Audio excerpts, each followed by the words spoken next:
Escolher. É meio bizarro pensar que uma palavra tão simples pode mudar literalmente tudo, não é verdade?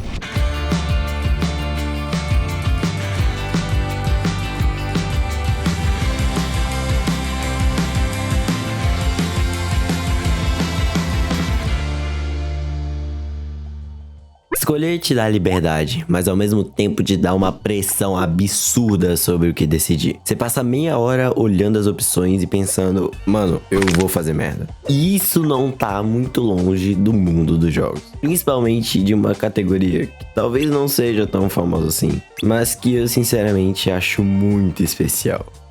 Os jogos de escolha, ou também chamados de jogos de narrativa interativa.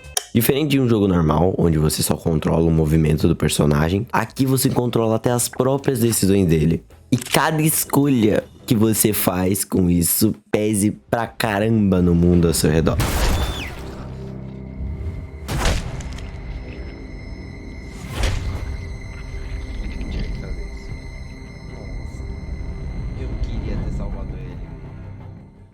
Se tu já jogou Detroit Become Human, sabe muito bem do que eu tô falando. E bem, no vídeo de hoje eu queria falar exatamente sobre isso. Sobre o quão especiais são os jogos de escolha e como eles conseguem fazer a gente pensar até mesmo fora do jogo. E tá bom, esse tipo de jogo não surgiu do nada. Pra isso a gente tem que puxar lá atrás. E a origem disso começa tudo dentro dos livros. Lá nos anos 30, existe um livro chamado Consider the Consequence. O primeiro gamebook interativo escrito pela Mary Alden Hopkins e Doris Webster. E a proposta era justamente deixar o leitor decidir o rumo da história, podendo levar para mais de 40 finais diferentes. E a gente reclama quando um jogo tem apenas 3. Pra época, isso era um negócio absurdo. E quando esse gênero começou a ganhar mais força, foi lá pela década de 70, com um autor chamado Edward Parker, que criou a série Choose Your Own Adventure. E foi aí que a ideia realmente explodiu. E basicamente funcionava assim. Era uma história normal, só que em determinado momento o livro jogava a escolha pra você. Que nem no livro da Mary Hopkins. Então, um exemplo. Você encontrava um monstro na floresta e tinha duas opções, lutar ou fugir. Se escolhesse lutar, o livro mandava tu ir pra uma página específica. E se resolvesse fugir, mandava pra outra. E isso fazia cada pessoa seguir um caminho dentro da mesma história. E isso é muito da hora. O autor, ele fez muitas rotas. Basicamente o primeiro farm de conteúdo da história.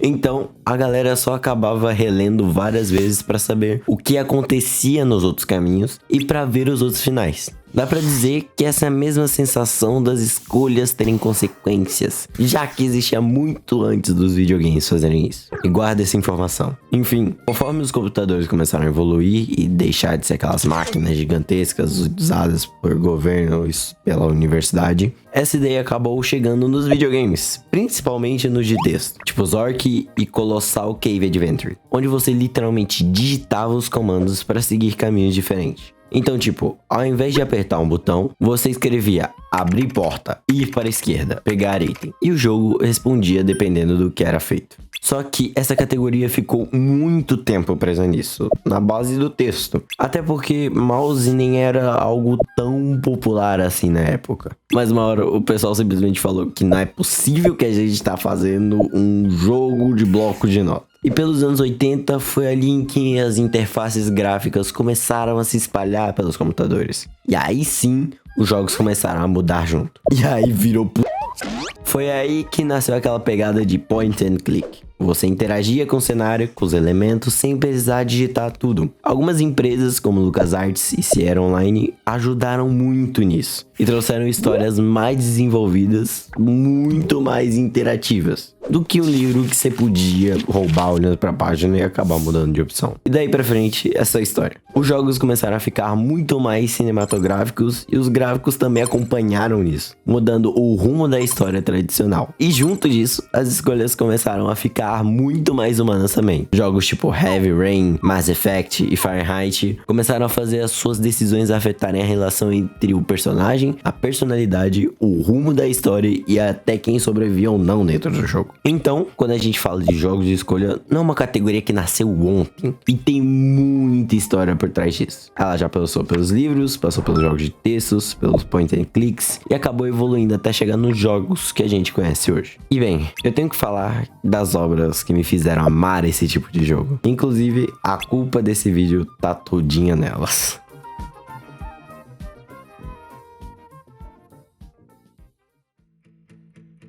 The Walking Dead. Como não conhecer The Walking Dead? Recordista de 300 mil quadrinhos e uma audiência enorme na série. Teve uma minissérie pra web meio desconhecida chamada The Walking Dead Torn Apart, com músicas marcantes e o roteiro te empreende do início até o final. Mas por que eu tô falando disso? Simplesmente porque ela foi uma das referências gigantescas para esse tipo de jogo. O estúdio Telltales faz jogos de escolha de The Walking Dead desde 2012 até 2019, lançando esse tipo de jogo. E a história, obviamente, não muda a proposta da série original, mas traz a pele de outros personagens, no caso do Lee e da Clementine. Se tu conhece a franquia, já sabe o tamanho da coisa que vem por vir. E lembra até de um pique de estilo de The Last of Us, mas com um foco maior nas escolhas. Enfim, eu não joguei tanto esse jogo pra falar com certa autoridade, mas eu sinceramente amo o estilo de arte dele. E esse efeito estilizado de quadrinho. Lembrando até um pouco de Ordem Paranormal também. E eu não quero dar spoilers sobre esse jogo em si, mas é um jogo que eu considerei meio pesado pelo clima. Pela própria tensão da história. Tem decisões que são muito complicadas de fazer, pensando de uma vez só. Mas ainda assim, são possibilidades e consequências bem realistas para a temática do jogo. E faz pensar se a gente estivesse naquela mesma situação, na pele deles. É um jogo de escolhas. Embora tenha uma trajetória projetada, não dá para dispersar muito, mas ainda assim é um jogo para você curtir se você gosta desse tipo de jogatina. E logo em seguida veio Life is Strange em 2015, e você provavelmente já conhece esse nome. Quando esse jogo lançou, simplesmente explodiu a perspectiva dele. Basicamente esse efeito de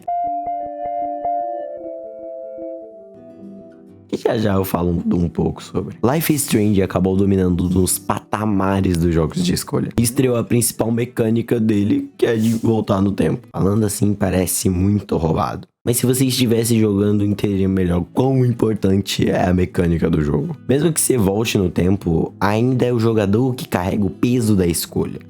E quanto mais você joga, mais percebe que isso não resolve tudo. E algo diferente de The Walking Dead é que esse jogo traz uma vida normal, uma vida cotidiana. E nele você acompanha a Max, uma adolescente aparentemente comum, juntamente com a Chloe. As duas carregam boa parte da alma desse jogo, porque enquanto uma tenta enxergar as coisas com mais calma, a outra é praticamente o caos em pessoa. E por incrível que pareça, elas funcionam muito bem juntas, sendo o contraste uma da outra e se desenvolvem como personagens. Infelizmente, não tem tanto que eu possa me aprofundar, porque qualquer detalhe a mais eu acabo entrando no território de spoiler. Isso tá bem longe do que eu quero trazer nesse vídeo. Tá, não exatamente tão longe assim. Mas o que eu posso dizer é que Life is Strange é um daqueles jogos que te botam na pressão de você decidir por si mesmo. Em 2018, veio simplesmente o jogo que me fez querer fazer esse vídeo. Detroit Become Human. Eu joguei Detroit lá em 2023 e eu não vou mentir, até hoje eu tenho uns 10 GB desse jogo salvo no meu computador. E sim, eu sou suspeito para falar, mas pelo amor de Deus, que jogo incrível. O tema futurista é muito bem trabalhado dentro do jogo. Longe daquele estereótipo de carros voadores, painéis de luz gigantes, cidades neon pra todo lado. Tenho preconceito com esse cyber. Só que Detroit me passou uma sensação diferente.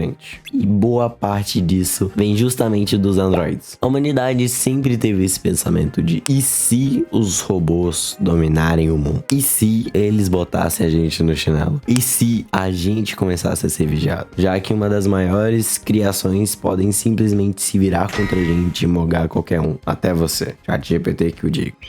E com o Detroit Become Human, que pegou todas essas perguntas e teorias, teve a possibilidade de se transformar numa história, onde as suas escolhas impactam dentro de qualquer cenário do jogo, já que com suas ações há consequências claras. E o jogo faz questão de esfregar isso na sua cara. Enfim, ele alterna a história principal entre 3 personagens diferentes: Connor, Kara e Marcus. E o mais bizarro é que os três seguem trajetórias totalmente opostas, correlacionadas a serem inteligências artificiais humanas, mas ainda assim conseguem se conectar dentro da trama do jogo. E nisso esse jogo cozinha muito bem. O Connor tem um princípio de ser alguém mais lógico e focado na investigação. A Kara traz um lado muito emocional, amoroso com a liberdade, e o Marcus acaba representando a opressão e a filosofia de equilíbrio. E, enfim, todos os personagens estão envolvidos dentro da revolução que acontece recorrente dentro do próprio universo. E conforme você vai jogando, você percebe que a trama de cada um dependendo das decisões que você toma. Isso é muito bizarro. Tem personagem que pode nem chegar no final dependendo do que acontece. E eu não vou mentir, eu rejoguei esse negócio só pra fazer um final do Marco. Mesmo assim eu fiz besteira, fui inocente demais com esse personagem, filha de uma...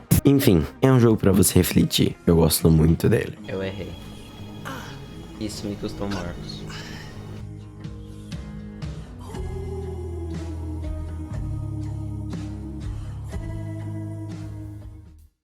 Dispatch, em 2025, lançado pelo estúdio Ada Rock Studio. Quebra um padrão de jogo de super-herói, diferente de você jogar com um personagem mais foda, mais de espancar vilão e tudo mais. Isso tem um pouco no jogo, mas não diretamente falando. Você é um CLT com escolhas. Mas se você fosse um CLT normal, aqui seria jogo da vida. Aqui você é Robert Robertson III, um herói que perdeu sua principal arma contra o crime e faliu. E agora tem que trabalhar dentro de um escritório disfuncional bem pira The Office e liderando uma equipe. Mas não uma equipe de heróis. E aqui é diferente. Você tem que cuidar de um bando de ex-vilões que lutam contra o crime. Pois é. E o único problema são eles mesmos. Deixa eu explicar melhor. O jogo ele tem uma mecânica de estratégia quando você está em seu turno de trabalho. E você tem esse mapa aqui. E ao longo do dia vão surgindo problemas para resolver. Cada personagem tem uma mecânica diferente nesse jogo. Tem combinações certas, tempos de descanso, time de resolver os seus crimes. E como essa rapaziada aqui são um bando de ex-criminosos tentando redimir seus crimes, cada um deles tem muito, mas muito ego. Então, a cada hora, um tenta se sabotar. Um sai da trajetória do projeto que você mandou eles irem e simplesmente pode mandar você catar coquinho e não fazerem o que se pede. E isso é bem interessante. Tipo, muito. Mas enfim, esse jogo não é muito sobre ação. Ele não tem nada a ver sobre você andar no mapa e tudo mais. Esse jogo é mais sobre você assistir uma série com as suas escolhas. Bem pra uma pegada mais comédia romântica, com ação e uma piada de tensão e uma série com fanservice. Mas muito fanservice. Que é a parte que me incomoda um pouco, mas tudo bem, quase todo jogo tem fanservice. Então, pra que não deixar os artistas do R34 se divertirem um pouquinho, né? Mas enfim, é um jogo sobre você decidir sobre um par romântico do que uma alteração de história no geral. As mudanças que eu acho um pouco radical, alerta de spoiler, é mandar uma pessoa pra fora da sua equipe. Mas fazer o quê? Ao longo do tempo você vai pegando carinho pelos personagens, pela história e principalmente pelas relações dentro do trabalho. Algo que poucos jogos conseguem expressar. Mas quando conseguem, conseguem demais, mano. De qualquer maneira, é um jogo pra você aproveitar e apreciar. E eu amo muito a estética desse jogo, principalmente como ele entrelaça a relação de comédia e seriedade. Parece muito o episódio de The Office. Sei que não é a melhor referência pra falar, mas dentro da minha personalidade eu acho que acaba. E bem, no fim de tudo, todas essas obras englobam uma só questão, que é você pensar bem nas suas escolhas. Assim como nos jogos que eu citei, você tem que prestar atenção no caminho que você está trilhando, porque uma pequena decisão pode acabar te levando para um resultado completamente diferente do imaginado. E, enfim, a principal obra que me deu esse motivo para fazer vídeo foi Detroit, como eu disse assim no início, que só aumentou mais minha curiosidade por esse tipo de categoria. E foi o jogo que mais me fez procurar sobre outras histórias com essa temática de escolha e consequência. E a minha foi o do TikTok também foi contaminada depois disso. E se você parar pra pensar, Detroit e Zork estão fazendo a mesma coisa. A tecnologia foi mudando, mas a essência de dar escolha ao jogador, não. Isso continua independente da obra. Todos os jogos que eu falei aqui são obras muito especiais pra mim, porque ajudam muito nessa ideia de pensar antes de agir. Algo que deveria ser bem mais comum hoje em dia, mas né, resposta rápida, dopamina, trechos de 30 segundos são coisas melhores. E todos eles trabalham bem temas humanos. Além das escolhas, temas como depressão, livre-arbítrio, sacrifício, amizade e responsabilidade. Assuntos que hoje são bastante explorados e discutidos, mas que antigamente não tinham tanta atenção dentro dos jogos, já que jogar era mais um tema para você se divertir ao invés de refletir. E esses temas muitas vezes são difíceis de conversar até na própria vida real, mas que os jogos conseguem explorar através das histórias. E apesar de cada um seguir um caminho completamente diferente, todos eles têm uma coisa em comum, além de pensar na possibilidade de escolha. Tá bom, Life is Strange tem um dedo a mais nisso. E antes que vocês venham me cobrar nos comentários, todos eles têm a mesma ideia: o efeito borboleta. O efeito borboleta é uma metáfora criada pelo Edward Lorenz, dentro da teoria do caos. A ideia é que uma ação mínima pode acabar gerando consequências gigantescas no futuro. Tipo bater das asas de uma borboleta, causar uma tempestade do outro lado do mundo. E sim, isso foi uma puta referência de O Incrível Mundo de Gumball. Que roteiro bom da porra. E por mais que isso pareça exagerado, na verdade é bem comum na vida real. Mais bizarro é que a gente quase nunca percebe na hora, porque parece uma escolha comum. Só que aí passa um tempo e aquela decisão acaba levando para uma situação que você nunca imaginaria. Um exemplo que eu tenho em mente para falar é do Cristiano Ronaldo. Na verdade, uma situação que aconteceu com ele. Durante uma partida de classificação para a Copa do Mundo, ele fez um gol que claramente entrou, mas o árbitro anulou. E o Cristiano ficou tão revoltado que tirou a faixa de capitão e jogou no chão antes de sair. Só que é aí que acontece um negócio bizarro. Depois do jogo, um bombeiro chamado de George Vucevic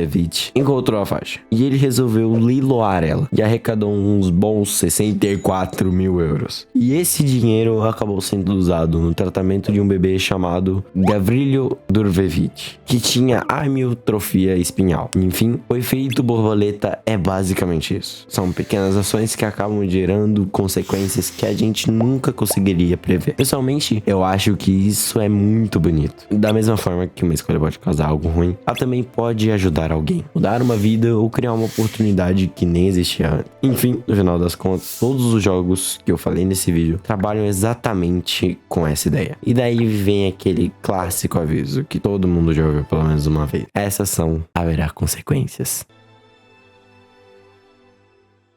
Eu acho que o maior impacto dessas obras vem justamente da possibilidade do jogador escolher. Jogos de história já são muito bons por si só, onde você acompanha personagens, entende o que está acontecendo e observa aquela jornada acontecer na sua frente. Só que quando o jogo te coloca uma escolha na mão, a coisa muda um pouco. O jogo deixa de ser só alguém observando a história e passa a fazer parte dela. E esse é o núcleo do videogame: interagir com o jogo. É por isso que jogos como Dispatch, Life is Strange, Detroit acabam sendo tão marcantes. Eles colocam no centro da situação. Você decide o que falar, você decide o que fazer e às vezes até quem você quer ser dentro daquela narrativa. Eles mostram como pequenas decisões podem criar um futuro totalmente diferente dentro do jogo. Isso acaba dando um peso muito maior para tudo que acontece. Se alguma coisa der errado, você quem escolheu esse rumo. Tanto que muitas vezes dá vontade de jogar tudo de novo só para ver outros caminhos, ou só para você desfazer a merda que você fez mesmo. Enfim, essas obras têm um carinho gigantesco por trás delas, tanto das empresas quanto das equipes de artes que trabalharam dentro dela para fazer isso acontecer. Isso aparece principalmente na forma como eles abordam temas sensíveis e até pesados de falar. Ao invés de fugir dos problemas que existem na nossa realidade, essas obras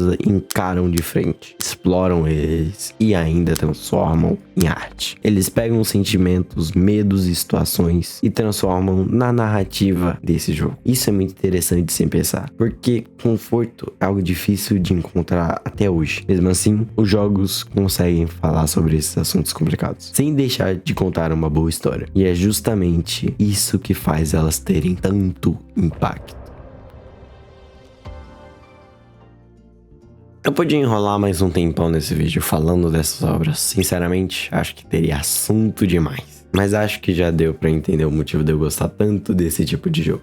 E já tá de bom tamanho. A forma como eles te colocam dentro da história é algo muito especial. Não só controlar um personagem andando de um lado pro outro, andar reto a gente já faz na vida real. É você que decide o que ele fala, o que ele faz e muitas vezes carregar o peso daquilo depois. Como você tá enfiado na narrativa para entender o universo ao seu redor. E sim, os 4 jogos que eu citei aqui nem parecem da mesma categoria. Só que todos eles acabam girando da mesma coisa: escolher. Eles refletem a própria humanidade. Isso é muito especial para mim, que eu gosto muito de falar de jogo. Talvez por isso que eu gosto tanto dessa categoria. Não é nem por querer fazer um final diferente ou coisa assim, mas porque ela me fez parar pra pensar. Tipo, pensar mesmo. Me faz olhar pras consequências das coisas. Às vezes a gente toma uma decisão achando que tá fazendo a coisa certa. E 5 minutos depois descobre que a gente fez uma cagada gigantesca. E também pode acontecer o contrário. Isso é bem próximo da nossa vida. Então, se você nunca jogou nenhum desses jogos, eu realmente te recomendo dar uma chance. Talvez você entenda melhor o que eu tô tentando explicar aqui. Ou tu só saia do jogo pensando, puta que pariu, que já é bem válido na real também. Enfim, antes de terminar, eu queria agradecer pelo carinho que vocês têm dado nos últimos vídeos. Tá tudo meio corrido agora. Eu quero agradecer por todo esse amor que vocês estão demonstrando pra mim e todo esse reconhecimento que eu não esperaria chegar agora. E eu vou continuar tentando trazer do meu melhor aqui pro canal. Muito obrigado por terem assistido esse vídeo até aqui. Eu sou o Ming e eu amo muito jogos de escolha.